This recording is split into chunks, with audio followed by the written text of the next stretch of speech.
Hey, good morning. I've said it before and I'll say it again. The reason conservatives don't want the accurate teaching of history taught in American classrooms is not because it makes little white kids feel bad about themselves, but instead it shows that these white conservatives still use the same tactics that their slaveholding ancestors used to maintain power. For example, in 2023, the General Assembly of North Carolina passed legislation creating a secret police force.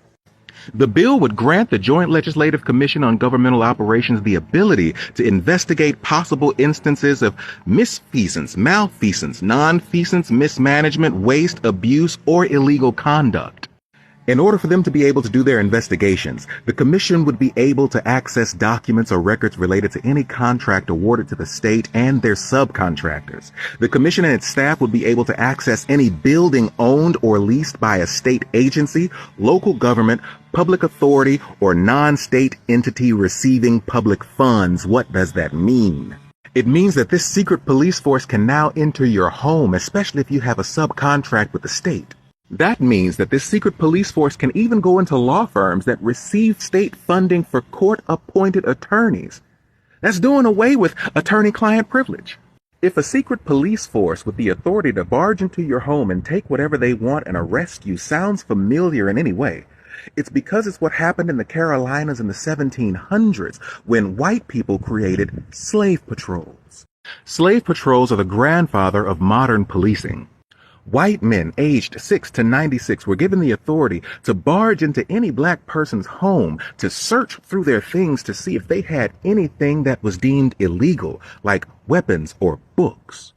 In 1704, South Carolina was one of the first states to enact slave patrols, and North Carolina did theirs in 1753.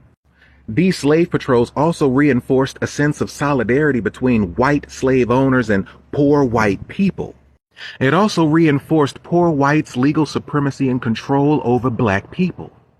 And why was this something that they could bond over? Because in America, it's your civic duty to mistreat a marginalized group of people, and this is something that they do exceptionally well. Pause to read for the duties of slave patrollers. In the state of Georgia, for example, slave patrols had the legal right to enter any home without a warrant. That's the same thing the secret police in North Carolina are trying to do in 2023. This is why conservatives don't want the accurate teaching of history taught in American schools today. It has nothing to do with the feelings of little white children, but everything to do with hiding their tactics. It's a tactical advantage for them to keep you unaware of what they're doing, because those who forget their history are doomed to repeat its mistakes. Stay woke.